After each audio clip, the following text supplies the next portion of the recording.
और वो भाव है भूख। संसार में हर जीव, हर पशु पक्षी प्राणी परिश्रम करता रहता है अपनी इस भूख को मिटाने के लिए। परंतु क्या अन्य जीवों की भांति मनुष्य की भूख भी पेट तक ही सीमित रहती? तन की भूख मिटाते मिटाते कब ये भूख मन और माया की तृष्णा में बदल जाती है पता ही नहीं चलता। और अधिकतर ये तृष्णा धन संग्रहित करने तक ही रह जाती। अपना जीवन जीना छोड़कर किसके लिए ये धन संग्रहित कर रहे हैं? आने वाली पीढ़ी के लिए। बड़ी विचित्र बात। अपना जीवन जीना छोड़कर धन संग्रहित करते करते अपने जीवन का सुख भी मिटा रहे हैं और आने वाली पीढ़ी को कर्म करने से भी बाधित कर। पूत कपूत तो क्यों धन संचय, पूत सपूत तो क्यों धन संचय। अपनी संतान को संस्कार दीजिए, धन नहीं। यदि संतान संस्कारी हो तो अपना स्वयं का एक संसार बना ली। यदि असंस्कारी हो तो आपका बना बनाया संसार यूं ही नष्ट कर दे। इसलिए जीवन में यदि कुछ संचय करना है तो ज्ञान संचय कीजिए, प्रेम संचय कीजिए और मेरे साथ प्रेम से कहिए राधे राधे। जीवन को रथ कहा जाता है, किंतु क्यों? अब आप कहेंगे कि इसलिए क्योंकि जीवन भी रथ की ही भांति चलता रहता है। किंतु कभी आपने इस रथ को समझने का प्रयास किया? रथ में आगे अश्व होते हैं और पीछे पहिए। ये अश्व आपके कर्म और ये पहिए कर्मफल। ये अश्व जहां जाते हैं ये पहिए उसी के पीछे पीछे आते हैं। यदि आपके अश्व यानी आपके कर्म शुभ सरल मार्ग पर चले तो आपकी यात्रा आनंदमयी होगी। यदि दुष्कर्म के बुरे पथ पर चले तो आपकी यात्रा गड्ढों और झटकों से युक्त होगी। अब चयन आपका है, आप क्या चाहते हैं? आपकी यात्रा आनंदमयी हो या पीड़ादायी? अपने कर्मों के अश्वों को नियंत्रण में रखें। फल का पहिया सदैव आपको मधुर रास ही देगा। राधे राधे। बताइए श्रेष्ठ कौन? रेशम के धागे बनाने वाला या उन धागों को बुनकर वस्त्र बनाने वाला? निश्चित रूप से वस्त्र बनाने वाला। अब बताइए श्रेष्ठ क्या है?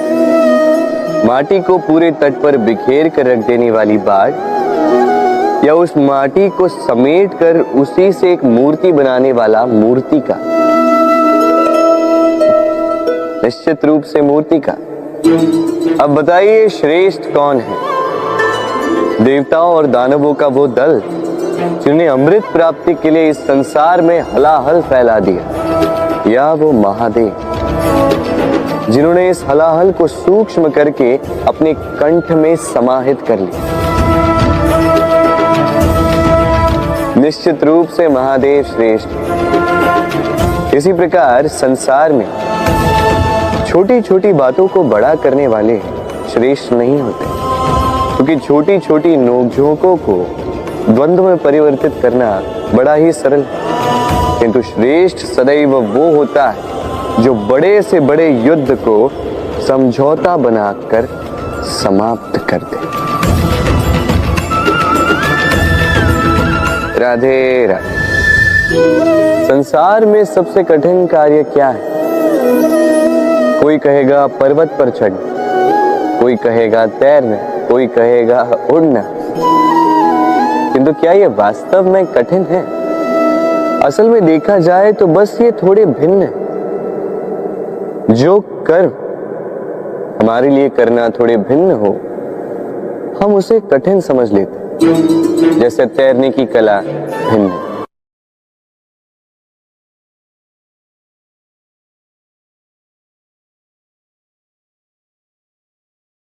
बड़े ही परिश्रम से इसे बनाती हैं, अपने शरीर के रस से इसे बुनती है। क्या आप इसका उद्देश्य जानते हैं? आखिर मकड़ी इन जालों में नन्ही कीटों को फंसाकर उन्हें अपना भोजन बना लेती है। और क्या आप ये बात जानते हैं कि एक दिन मकड़ी इन्हीं जालों में फंसकर मृत्यु को प्राप्त हो जाती है? बताइए क्या करते हैं आप इन जालों के साथ? दिखते ही हटा देते हैं इनका अस्तित्व, है ना? दूसरी ओर चिड़िया का घोंसला। चिड़िया भी बड़े परिश्रम से इसे बनाती है, किंतु यदि चिड़िया इसे छोड़कर चली भी जाए उसके पश्चात भी लोग इसका विनाश नहीं करते। कारण क्या? कारण यह है कि इसका निर्माण जीवन के संचयन के लिए किया गया था, आखेट के लिए नहीं। स्मरण रखिएगा, जीवन में आपका परिश्रम कितना भी अधिक हो, यदि आपका लक्ष्य शुभ ना हो तो आपको भी विनाश पाना ही होगा। तो सृजन करते रहिए और मगन होकर कहें राधे राधे।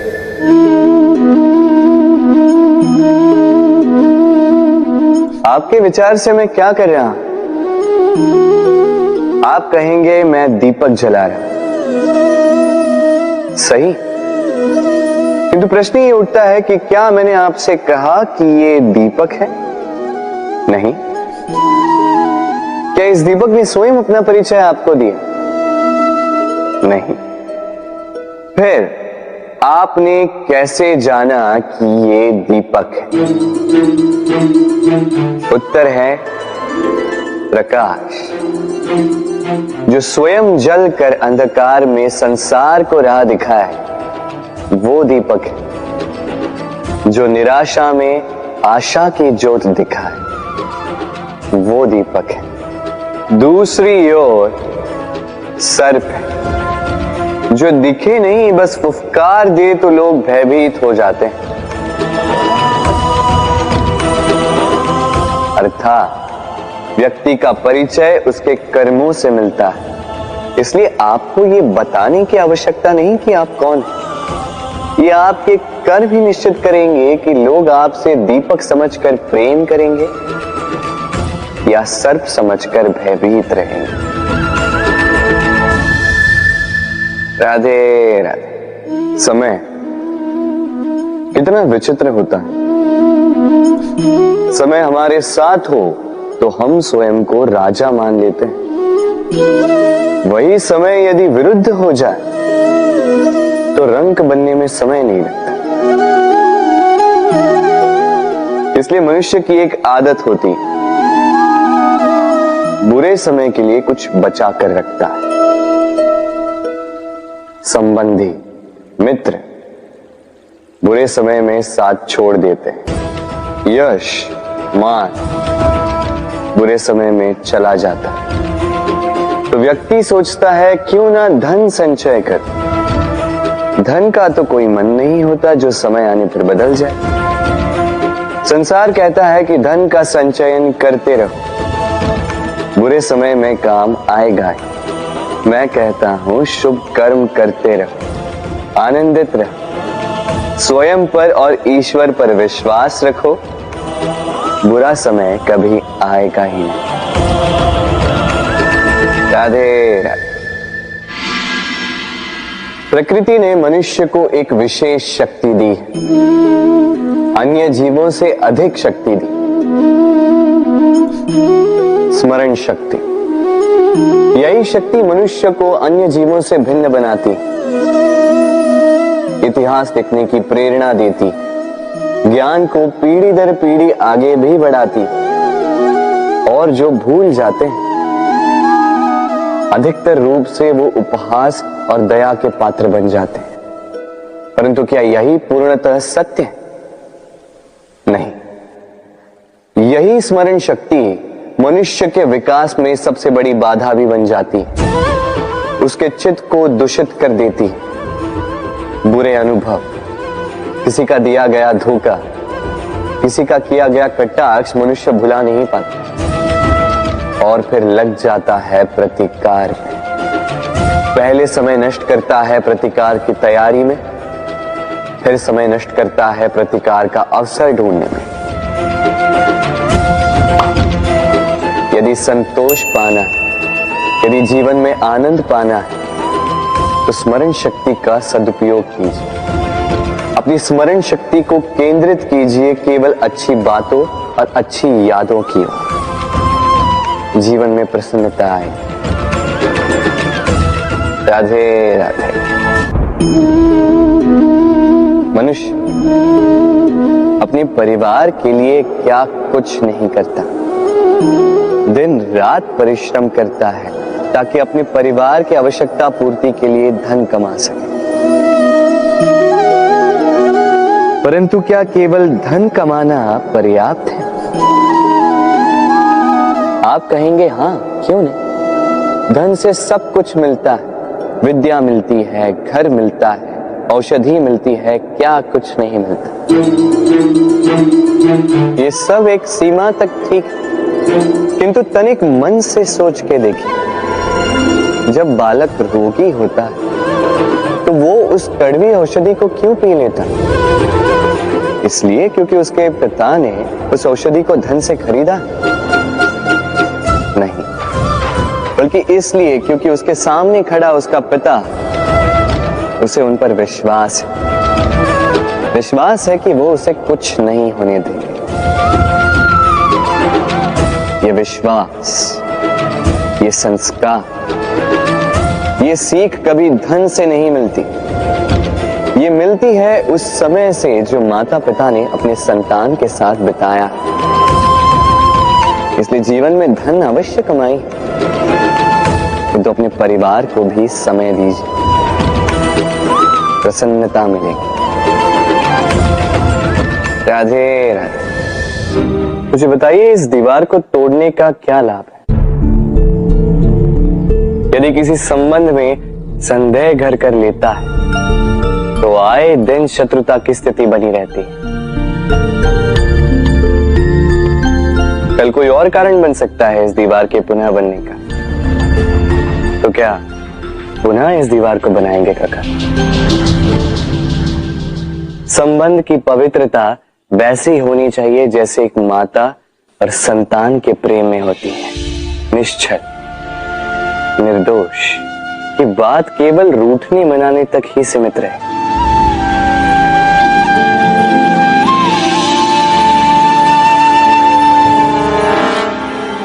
और कोई भी घुसपैठिया आकर भावों को दूषित न कर पाए। ना कोई वस्तु, ना कोई परिस्थिति, ना कोई व्यक्ति,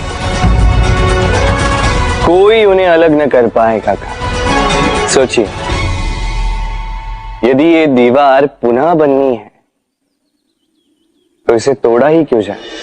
यदि मन में एक अटूट संबंध स्थापित करने का दृढ़ निश्चय ही ना हो तो क्यों तोड़े इस दीवार को? बताइए, है विश्वास, है अटूट विश्वास कि ये संबंध कभी ना टूटेगा? यदि है तो तोड़ दीजिए इस दीवार में, अन्यथा पति पत्नी का संबंध सबसे बड़ा संबंध माना जाता है और है भी।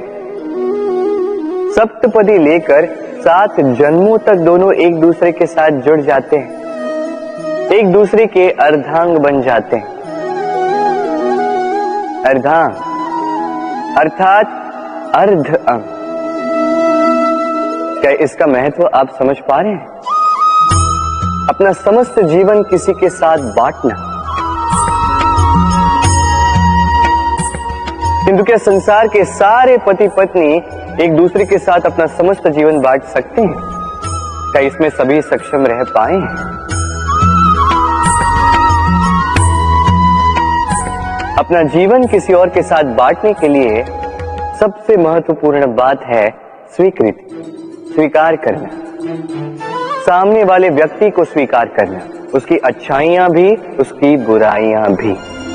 संपूर्णतः रूप से व्यक्ति को स्वीकार करना होगा, तभी ये संबंध बढ़ेगा, तभी ये संबंध और भी सुंदर बनेगा। एक दूसरे के दोष ढूंढना, उन्हें गिनाना, ये केवल और केवल एक ही कार्य करता है, इस संबंध के जीवन का नाश करता है। बस बदले में होना ये चाहिए, एक दूसरे के दोष समझकर उन्हें आभास करवाए बिना उन्हें सुधार देना चाहिए, उनकी कमियों को उनकी शक्ति बना देनी चाहिए। यही तो होता है दाम्पत्य, यही होता है बुराइयों का दमन, और यही होता है गुणों का उदय। राधे राधे।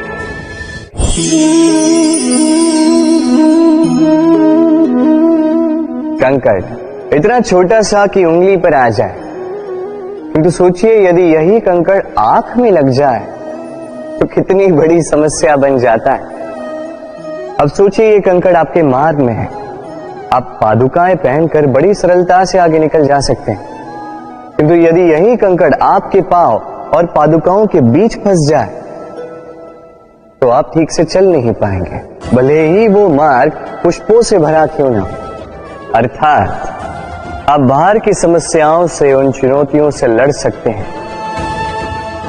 भीतर की नहीं।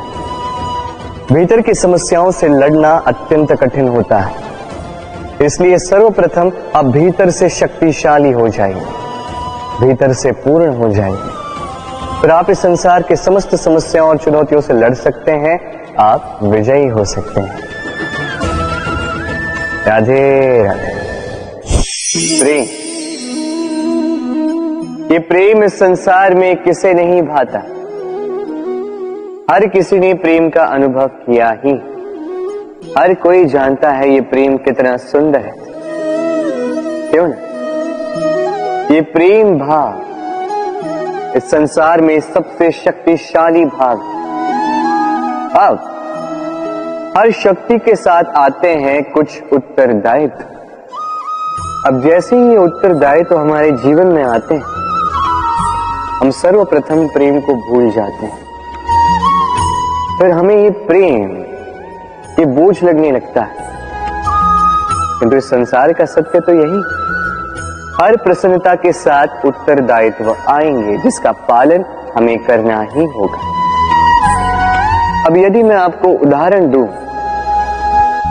आपके बगीचे में आप चाहते हैं कि एक सुंदर सा पुष्पों से भरा हुआ वृक्ष आए, तो सर्वप्रथम उसके लिए आपको जल और धूप का आयोजन करना होगा, उसके जड़ों पर दीमक ना लगे ये आपको सुनिश्चित करना होगा, उसके आसपास उगी खरपतवार वो आपको हटानी होगी, उसी के पश्चात तो आपके उस बगीचे में वो सुंदर पुष्पों से भरा वृक्ष आएगा।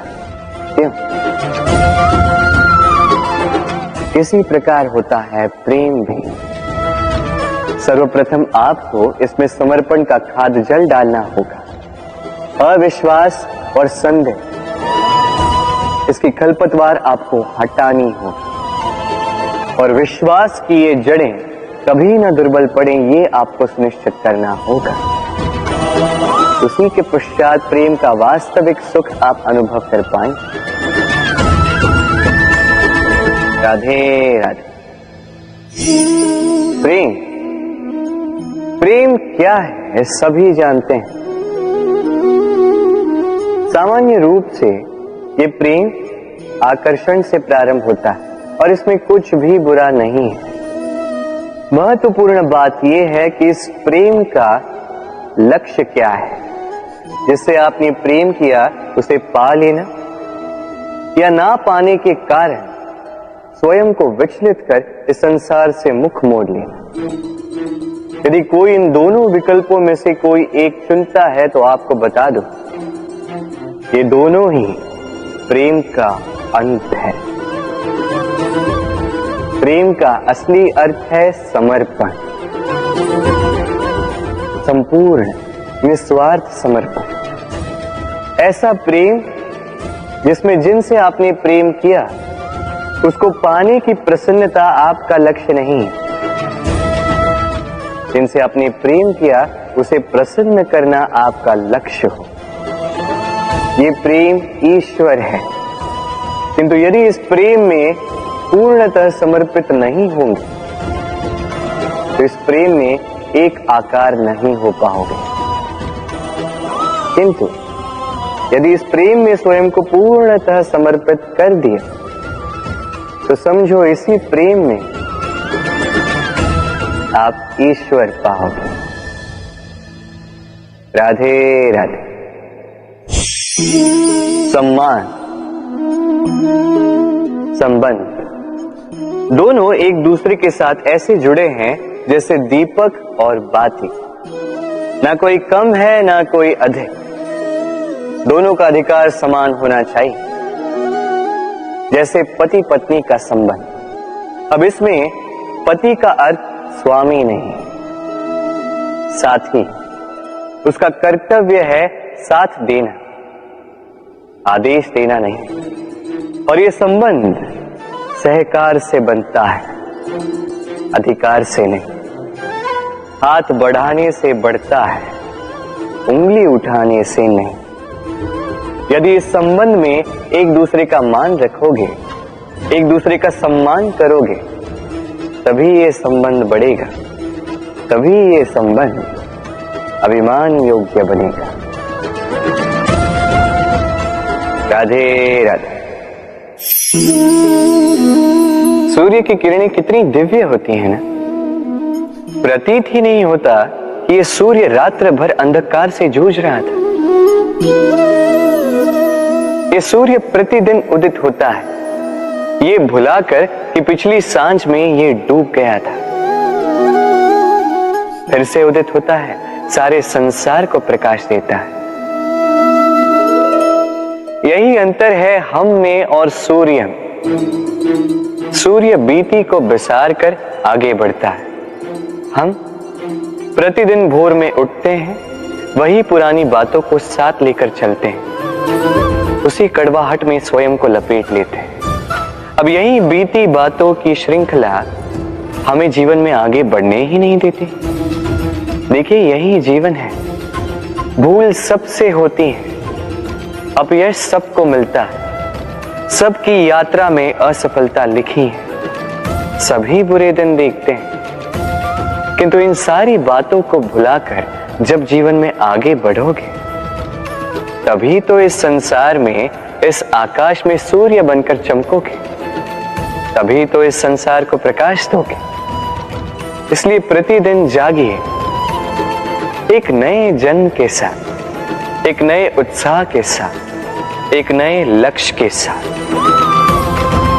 क्योंकि ये बीती बातें आपको पीड़ा देने के लिए नहीं है, केवल शिक्षा देने के लिए होती हैं। राधे राधे। नवरात्रि का पर्व आरंभ हो चुका है और ये पर्व अत्यंत भव्य है, क्योंकि ये पर्व जगत माता से जुड़ा है। मां कितना छोटा सा शब्द है, किंतु ठीक से देखो तो समस्त संसार इसी शब्द में समा है। मां जो अपनी संतान के लिए हर संभव प्रयास करती है, कुछ भी करने के लिए सज्ज रहती है।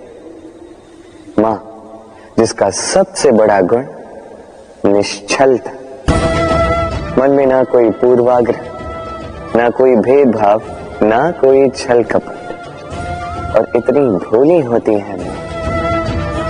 संतान भले ही झूठा रो दे, मां को लगता है कि कदाचित वास्तव में भूख लगी होगी। मां चाहे जन्म देने वाली हो, चाहे पालने वाली, स्वर्ग, ये स्वर्ग हमें मां के चरणों के नीचे ही प्राप्त होता है। इसी मां को हमारा शत शत प्रणाम। राधे। सहनशीलता मां का दूसरा सबसे बड़ा गुण। कहते हैं कि धरती से अधिक सहनशील और कोई नहीं। उसे खोदने के पश्चात भी धरती हमें फसल देती है, किंतु मां, ये मां धरती से कम सहनशील नहीं। तनिक सोचिए, 9 माह तक संतान को अपनी कोख में रखना, क्या ये सहनशीलता कोई पुरुष दिखा सकता? क्या ये सहनशीलता कोई पिता दिखा सकता है? स्त्री में शील भले, सहनशीलता की परिभाषा उसे मां बनने के पश्चात प्राप्त होती है। स्वयं का अस्तित्व भुलाकर संतान का अस्तित्व बनाती है। शिशु की लात खाकर भी आनंद से उसे दूध पिलाती है। ये होती है मां, और इसी मां जननी को हमारा शत शत प्रणाम। राधे राधे। मां का एक और सबसे महान गुण स्वयं को ढालने की अद्भुत शक्ति। जिस प्रकार एक मां स्वयं को ढाल सकती है और कोई नहीं कर सकता। मां एक महानदी की भांति है जिसकी ऊर्जा असीमित है किंतु अहंकार बिल्कुल नहीं। जिस प्रकार एक नदी ढलान के अनुरूप मुड़ जाती है, उसी प्रकार एक मां अपने संतान के अनुरूप ढल जाती है, चाहे जैसी भी परिस्थिति हो। उसके सोने के समय के अनुरूप स्वयं का सोना, उसके जागने के समय के अनुरूप स्वयं का जगना। संतान की इच्छा का भोजन वो स्वयं का मनपसंद भोजन बना लेती। ये मां का आंचल ही तो है जो धूप में छाप बनकर आता है, जो शीत में कंबल बनकर आता है। मां ऐसी होती है कि संतान की निद्रा ना टूटे, इसलिए एक करवट सोने का अभ्यास कर लेती है।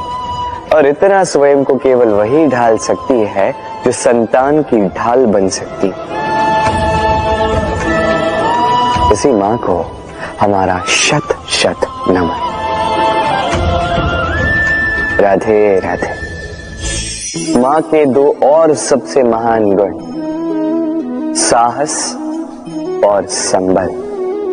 साहस ये कि वो अपने संतान के लिए कुछ भी कर सकती, और संबल ये कि वो अपनी संतान को कभी टूटने बिखरने नहीं देगी। तनिक सोचिए, जब भी आपको चोट लगती है, चीख से पूर्व मां का नाम मुख में क्यों आता है?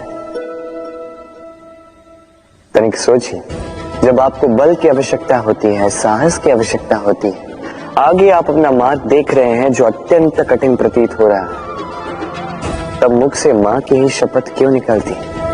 क्योंकि मां ही है जो हमें साहस देती, मां ही है जो हमें सहारा देती।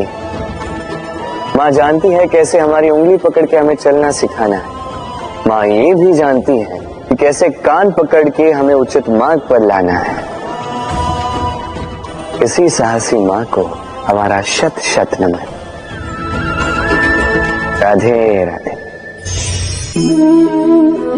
कभी आपने सुना है हिरणी सिंह से बचने के स्थान पर उससे जाके लड़ पड़ी? हिरणी ने सिंह पर आक्रमण कर दिया। कभी सुना है? कभी नहीं। किंतु ऐसा हो सकता है, ऐसा होता भी है, और ये होता तब है जब हिरणी के शावक संकट में हो। जब उन्हें सिंह से प्राणों का संकट हो, तब हिरणी भी आके सिंह से लड़ पड़ती है, उससे भिड़ पड़ती है, क्योंकि वो मां है और मां अपनी संतान के लिए कुछ भी कर सकती है। ये ममता है, ये जितनी कोमल हो सकती है उतनी ही कठोर भी हो सकती है, और अपनी संतान के हित के लिए वो क्रोध की पराकाष्ठा पार करते हुए अपनी संतान की सुरक्षा करके ही रहेगी। और इसीलिए तो मां संतान के जीवन की सबसे बड़ी ढाल कहलाती है। इसी मां को हमारा शत शत नमन। राधे राधे। करुणा, करुणा वो भाव है जिससे संसार के सारे भाव जन्म लेते हैं, और ये समस्त संसार ये मां से जन्म लेता है। मां वो व्यक्ति है जो करुणा का सागर है। संतान को देखकर ही समझ जाती है कि उसकी विडंबना क्या है, उसकी आवश्यकता क्या है। संतान के नेत्रों में यदि अश्रु दिखे, वो देखकर ही समझ जाती है कि उसके शरीर के कौन से भाग में उसे चोट लगी है। संतान के बिना कहे मां समझ जाती है कि आज भोजन में संतान क्या खाएगी। ये होती है मां। मां करुणा का सबसे बड़ा रूप है। और आज के युग में मनुष्य जो है थोड़ा भी आगे क्यों ना निकल जाए, मां को तो पीछे ही छोड़ देता, मां को भूल ही जाता है। ये भूल आप कभी ना करें, कभी ना करें, क्योंकि मां वो करुणा है तो यदि आपके जीवन से चली गई उसके पश्चात आप जीवन अवश्य जिएंगे, किंतु कभी जीवन जी नहीं पाएंगे। उसके पश्चात आपके जीवन से आपका ये मूल्यांकन, आपके जीवन से करुणा का ये भाव, ये भी आप खो दोगे। आपकी मां सबसे अधिक महत्वपूर्ण है। यदि मां को खो दिया तो समझ लीजिए सब कुछ खो दिया। इसलिए मां को सदैव स्मरण रखिए, सदैव उसे प्रेम दीजिए और मेरे साथ कहें राधे राधे। आज विजयदशमी, वो दिन है जब श्री राम ने रावण का वध किया। वो दिन है जब श्री राम ने लंका पर विजय प्राप्त की। लोग कहते हैं कि ये अच्छाई की बुराई पर विजय का प्रतीक है। इसे देखने का एक और रूप भी है। जी हां, ये प्रेम के विजय का भी प्रतीक है, ये परिवार के विजय का भी प्रतीक है। आपको तो ज्ञात होगा ही कि रावण महाज्ञानी था, महाशक्तिशाली था, महादेव का परम भक्त था रावण। अब जो व्यक्ति कैलाश पर्वत उठा सकता था, वो व्यक्ति स्वयं एक कटे हुए वृक्ष की भांति श्री राम के चरणों में गिरा हुआ था। क्यों? क्योंकि राम के साथ लक्ष्मण था, वही रावण के साथ विभीषण भी नहीं था। एक और परिवार में बढ़ता प्रेम था, तो दूसरी ओर परिवार में बढ़ती दरार। स्मरण रखिए, यदि संसार पर विजय प्राप्त करनी है तो सर्वप्रथम परिवार में प्रेम बनाए रखना होगा।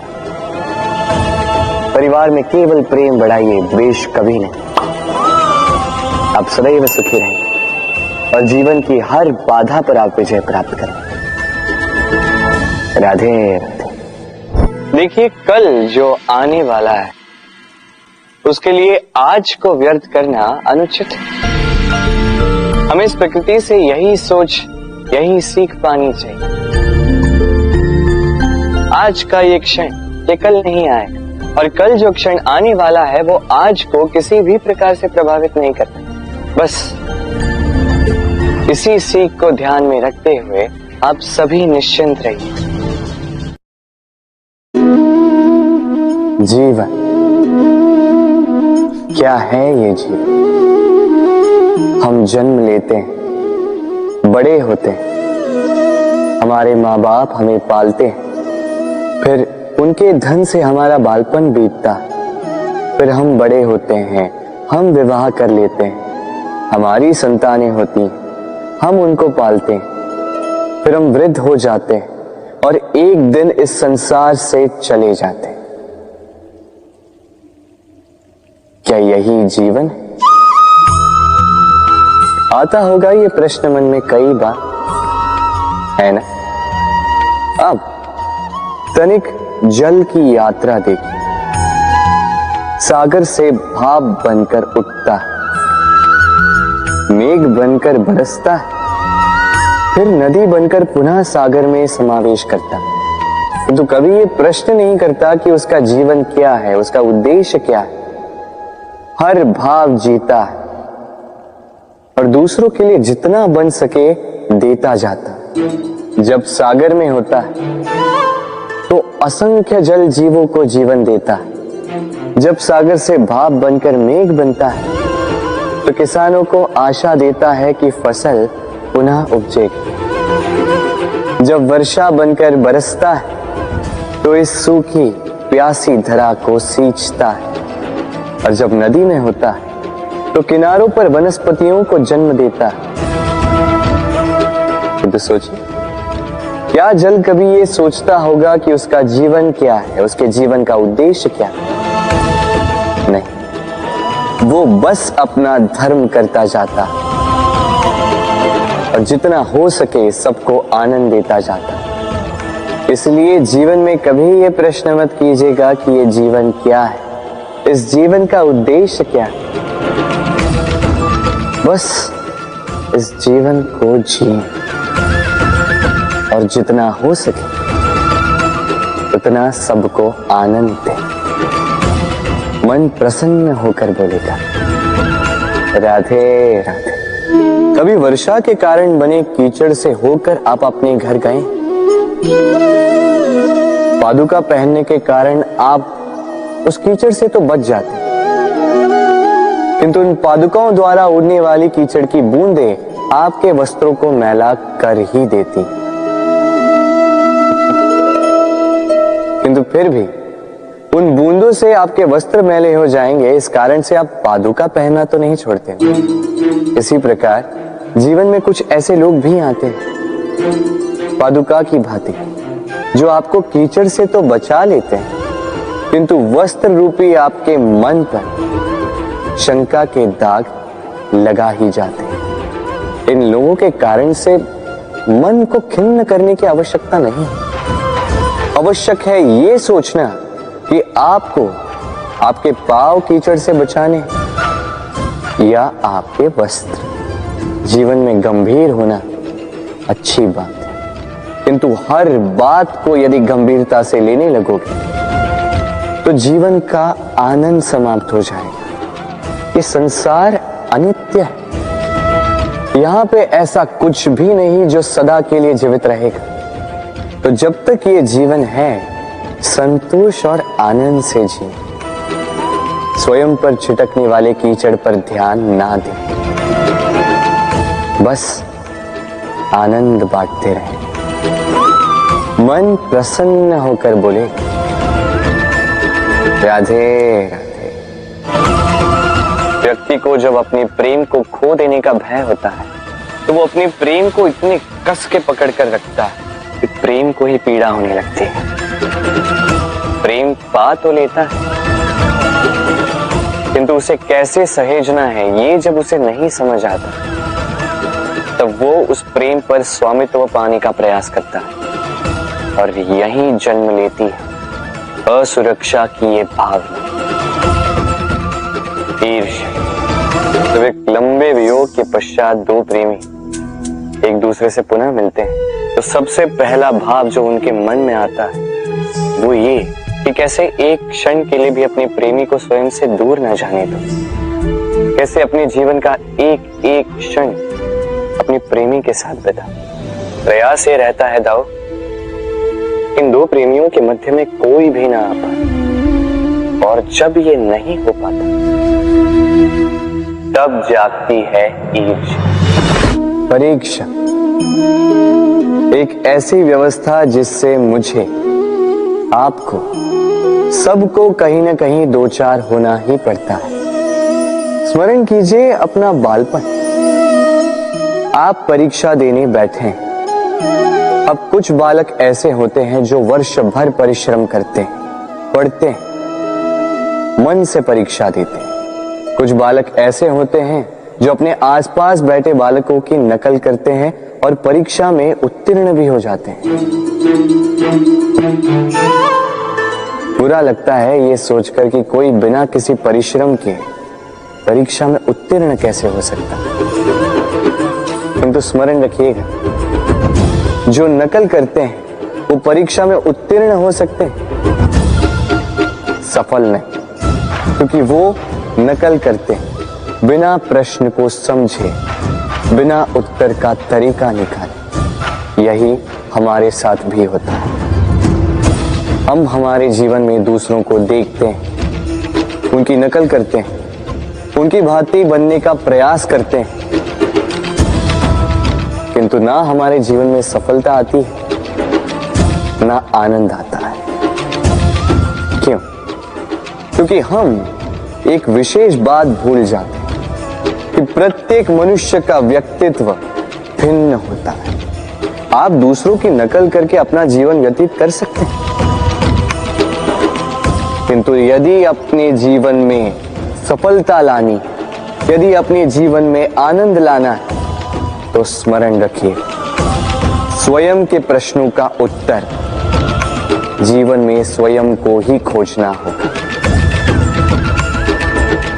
राधे राधे।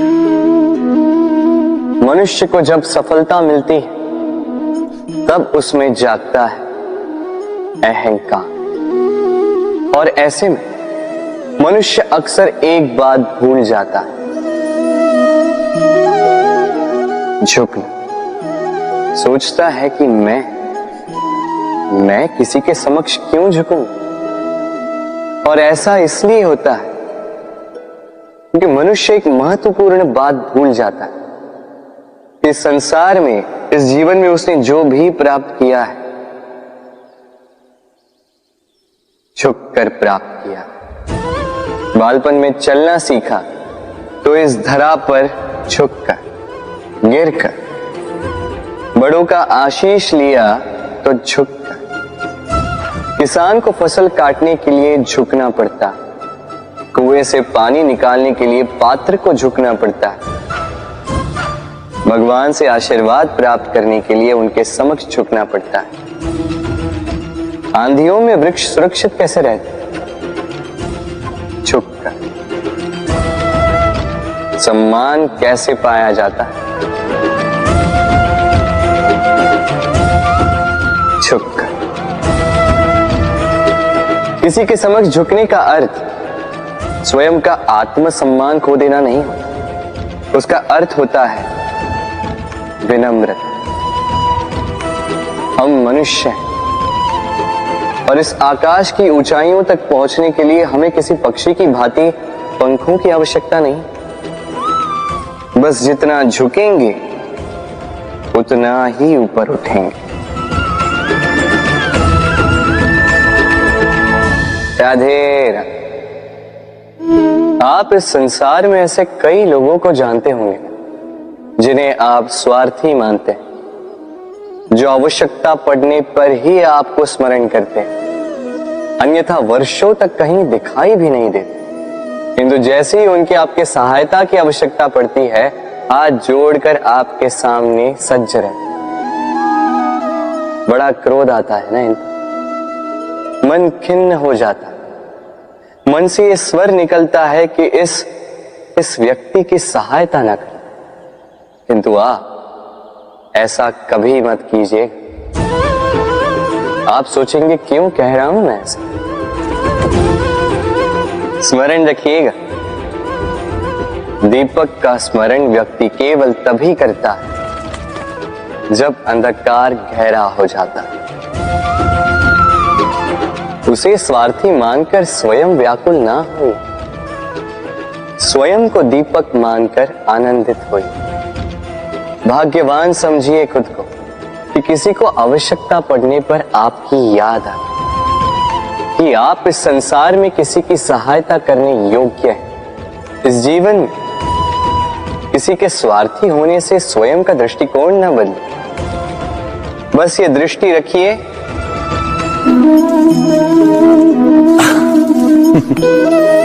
मनुष्य के सारे संबंधों का आधार है अपेक्षा। पति कैसा हो जो मेरा जीवन सुख और सुविधा से भर दे? पत्नी कैसी हो जो सदैव मेरे प्रति समर्पित रहे? संतान कैसी हो जो मेरी सेवा करे, मेरा आदेश माने?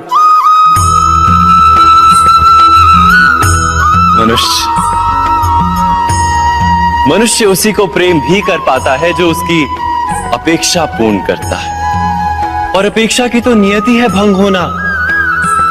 कैसे? क्योंकि अपेक्षा मनुष्य के मस्तिष्क में जन्म लेती है। कोई अन्य व्यक्ति उसकी अपेक्षाओं के बारे में जान ही नहीं पाता। पूर्ण करने की प्रामाणिक इच्छा हो तब भी कोई मनुष्य किसी की अपेक्षाओं को पूर्ण नहीं कर पाता, और वहां से जन्म लेता है संघर्ष। सारे संबंध संघर्ष में परिवर्तित हो जाते। पर मनुष्य अपेक्षा को संबंध का आधार ना बनाए, और स्वीकार करे केवल संबंध का आधार, तो क्या ये जीवन स्वयमेव सुख और शांति से नहीं भर जाएगा?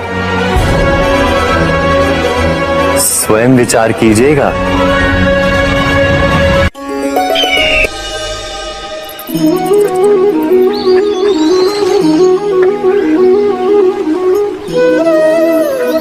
समय के आरंभ से ही मनुष्य को एक प्रश्न सदा पीड़ा देता है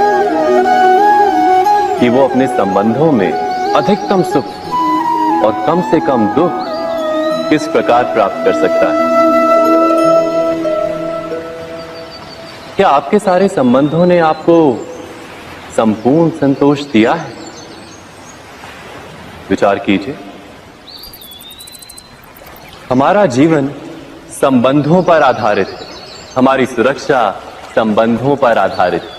इसी कारण हमारे जीवन के सारे सुखों का आधार भी संबंध है।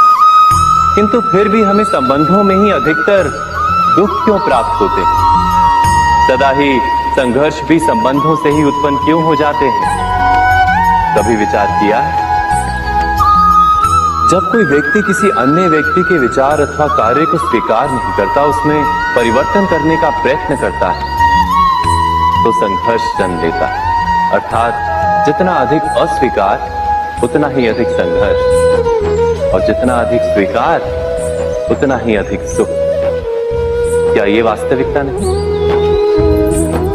यदि मनुष्य स्वयं अपनी अपेक्षाओं पर अंकुश रखे, अपने विचारों को परखे, किसी अन्य व्यक्ति में परिवर्तन करने का प्रयत्न ना कर स्वयं अपने भीतर परिवर्तन करने का प्रयास करे, तो क्या संबंधों में संतोष प्राप्त करना इतना कठिन? अर्थात क्या स्वीकार ही संबंध का वास्तविक अर्थ नहीं?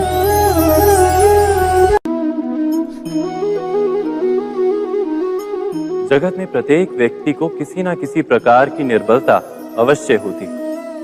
जैसे कोई बहुत तेजी से दौड़ नहीं पाता तो कोई अधिक भार नहीं उठा पाता, कोई असाध्य रोग से पीड़ित रहता है तो कोई पढ़े हुए पाठों को स्मरण में नहीं रख पाता। ऐसे अनेकों उदाहरण और भी हैं। क्या आप किसी ऐसे व्यक्ति को जानते हैं जिसे सब कुछ प्राप्त हो और हम जीवन की उस एक निर्बलता को जीवन का केंद्र मानकर जीते हैं? इस कारणवश हृदय में दुख और असंतोष रहता है सदा। निर्बलता मनुष्य को जन्म से अथवा संजोग से प्राप्त होती है, किंतु उस निर्बलता को मनुष्य का मन अपनी मर्यादा बना लेता है। किंतु कुछ व्यक्ति ऐसे भी होते हैं जो अपने पुरुषार्थ और श्रम से उस निर्बलता को पराजित कर देते हैं। क्या भेद है उनमें और अन्य लोगों में? क्या आपने कभी विचार किया है? सरल सा उत्तर है इसका। जो व्यक्ति निर्बलता से पराजित नहीं होता, जो पुरुषार्थ करने का साहस रखता है हृदय में, वो निर्बलता को पार कर जाता है। अर्थात निर्बलता अवश्य ईश्वर देता है, किंतु मर्यादा मनुष्य का मन ही निर्मित करता है। स्वयं विचार कीजिए।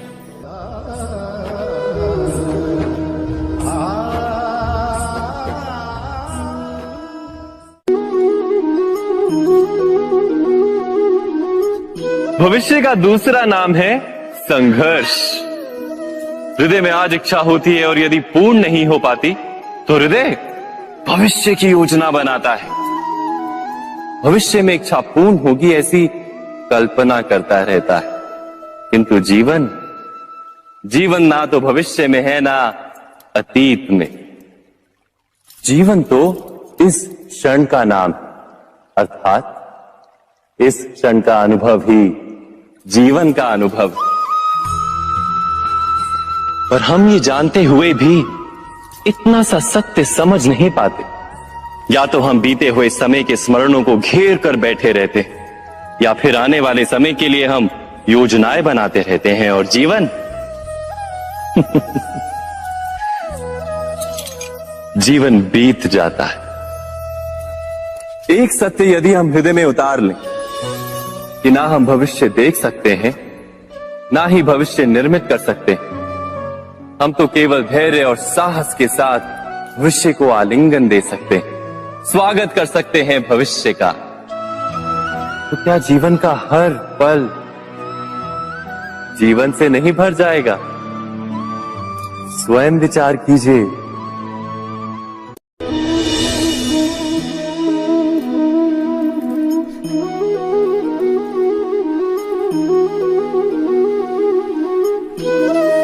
ज्ञान प्राप्ति सदा ही समर्पण से होती है, यह हम सब जानते हैं। किंतु समर्पण का वास्तविक महत्व क्या है? क्या हमने कभी विचार किया? मनुष्य का मन सदा ही ज्ञान प्राप्ति में विभिन्न बाधाओं को उत्पन्न करता है। कभी किसी अन्य विद्यार्थी से ईर्ष्या हो जाती है, कभी पढ़ाए हुए पाठों पर संदेह जन्मता है और कभी गुरु द्वारा दिया गया दंड मन को अहंकार से भर देता है। नहीं, क्या ऐसा नहीं होता? न जाने कैसे कैसे विचार मन को भटकाते हैं और मन की इसी अयोग्य स्थिति के कारण हम ज्ञान प्राप्त नहीं कर पाते। मन की योग्य स्थिति केवल समर्पण से निर्मित होती है। समर्पण मनुष्य के अहंकार का नाश करता है, ईर्ष्या, महत्वाकांक्षा आदि भावनाओं को दूर कर हृदय को शांत करता है और मन को एकाग्र करता है। वास्तव में ईश्वर की सृष्टि में ना ज्ञान की मर्यादा है, ना ज्ञानियों की। गुरु दत्तात्रेय ने तो गाय और श्वान से भी ज्ञान प्राप्त कर लिया था। अर्थात विषय ब्रह्म ज्ञान का हो या जीवन के ज्ञान का या गुरुकुल में प्राप्त होने वाले ज्ञान का, उसकी प्राप्ति के लिए गुरु से अधिक महत्व है उस गुरु के प्रति हमारा समर्पण। क्या ये सत्य नहीं?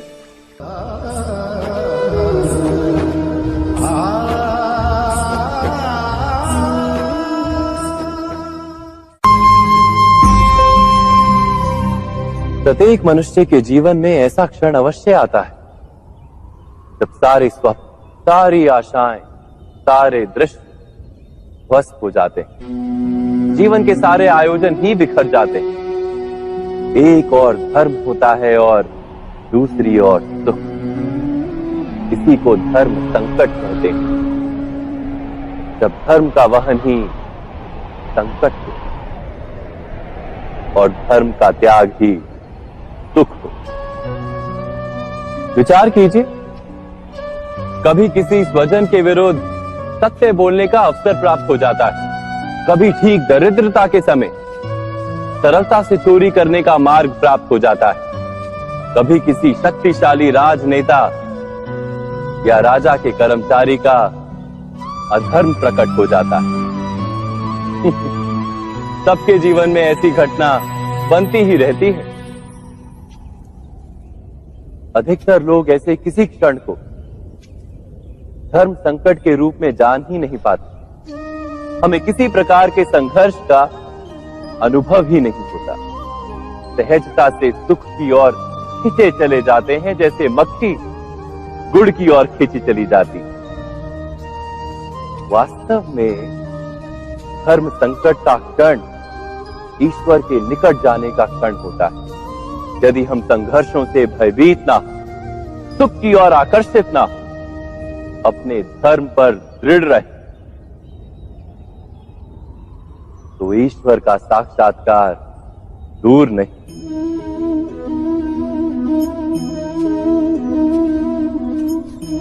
पवन से युद्ध करने वाला पत्ता यदि पेड़ से गिरता है तो भी आकाश की ओर उठता है। पवन से झुकने वाली घास वहीं भूमि पर रह जाती। अर्थात धर्म संकट से यदि हम संकट को ही टाल दें तो सुख तो मिलता है, जीवन बढ़ता है, किंतु क्या चरित्र नहीं टूटता?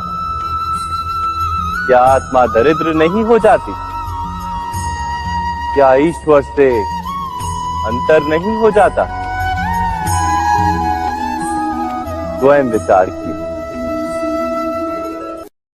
दो व्यक्ति जब निकट आते हैं तो एक दूसरे के लिए सीमाएं और मर्यादाएं निर्मित करने का प्रयत्न अवश्य करते हैं। हम यदि सारे संबंधों पर विचार करें तो देखेंगे कि इन सारे संबंधों का आधार यही सीमाएं हैं जो हम दूसरों के लिए निर्मित करते हैं। और यदि अनजाने में भी कोई अन्य व्यक्ति इन सीमाओं को तोड़ता है तो उसी क्षण हमारा हृदय क्रोध से भर जाता है।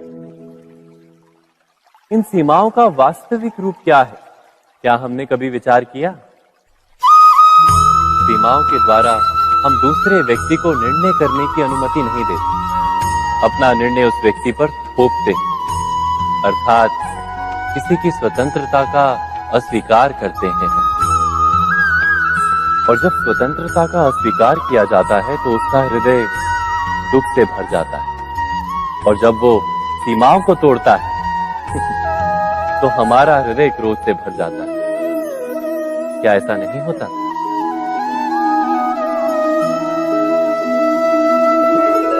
पर यदि एक दूसरे की स्वतंत्रता का सम्मान किया जाए तो किसी मर्यादाओं या सीमाओं की आवश्यकता ही नहीं होती। अर्थात जिस प्रकार स्वीकार किसी संबंध का देह है, क्या वैसे ही स्वतंत्रता किसी संबंध की आत्मा नहीं? स्वयं विचार की। सबके जीवन में ऐसा प्रसंग अवश्य आता है कि सत्य कहने का निश्चय होता है हृदय में, किंतु मुख से सत्य निकल नहीं पाता। कोई भय मन को घेर लेता है। किसी घटना अथवा प्रसंग के बारे में बात करना या फिर स्वयं से कोई भूल हो जाए उसके बारे में कुछ बोलना, क्या ये सत्य है? नहीं, ये तो केवल तथ्य है। अर्थात जैसा हुआ था वैसा केवल बोल देना सामान्य सी बात। किंतु कभी कभी उस तथ्य को बोलते हुए भी भय लगता है। कदाचित किसी दूसरे की भावनाओं का विचार आता है मन, दूसरे को दुख होगा ये भय भी शब्दों को रोकता है। तो ये सत्य क्या है? क्या हमने कभी विचार किया है? जब भय रहते हुए भी कोई तथ्य बोलता है तो वो सत्य कहलाता है। वास्तव में सत्य कुछ और नहीं, केवल निर्भयता का दूसरा नाम है। और निर्भय होने का कोई समय नहीं होता, क्योंकि निर्भयता आत्मा का स्वभाव है। अर्थात क्या प्रत्येक क्षण सत्य बोलने का क्षण नहीं होता?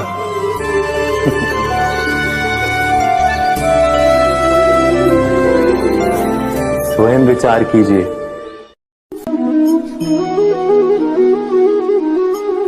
श्रेष्ठता का क्या अर्थ है?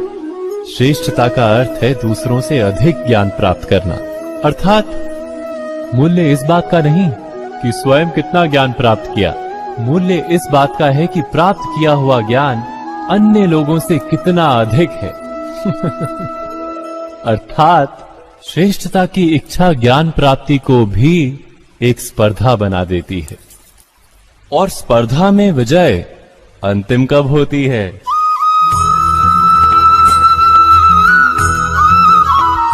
कुछ समय के लिए तो श्रेष्ठ बना जा सकता है, किंतु सदा के लिए कोई श्रेष्ठ नहीं रह पाता।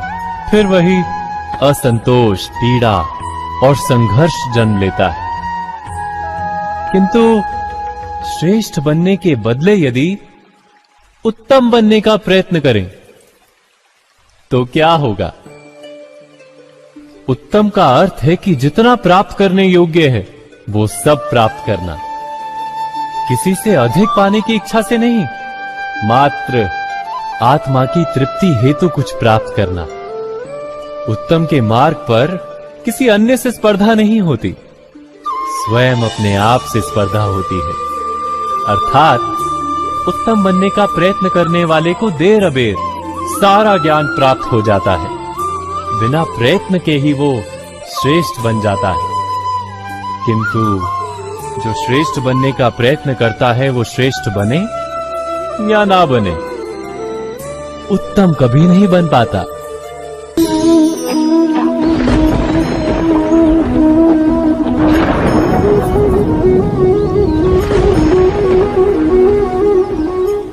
सपनों और पूर्वाभासों के आधार पर हम भविष्य के सुख दुख की कल्पना करते हैं। भविष्य के दुख का कारण दूर करने के लिए हम आज योजना बनाते हैं। किंतु कल के संकट को आज निर्मूल करने से हमें लाभ मिलता है या हानि पहुंचती है, ये प्रश्न हम कभी नहीं करते। सत्य तो ये है कि संकट और उसका निवारण साथ जन से, व्यक्ति के लिए भी और सृष्टि के लिए भी। नहीं, आप अपने भूतकाल का स्मरण कीजिए, इतिहास को देखिए, आप तुरंत ही ये जान पाएंगे कि जब चाहे तब उसका निवारण करने वाली शक्ति भी जन्म लेती। यही तो जगत का चलन है। वस्तुतः संकट ही शक्ति के जन्म का कारण है। प्रत्येक व्यक्ति जब संकट से निकलता है तो एक पद आगे बढ़ा होता है, अधिक चमकता है, आत्मविश्वास से अधिक भरा होता है, न केवल अपने लिए अपितु विश्व के लिए भी। क्या ये सत्य नहीं? वास्तव में संकट का जन्म है एक अवसर का जन्म, अपने आप को बदलने का, अपने विचारों को ऊंचाई पर करने का अवसर, अपनी आत्मा को बलवान और ज्ञान मंडित बनाने का अवसर।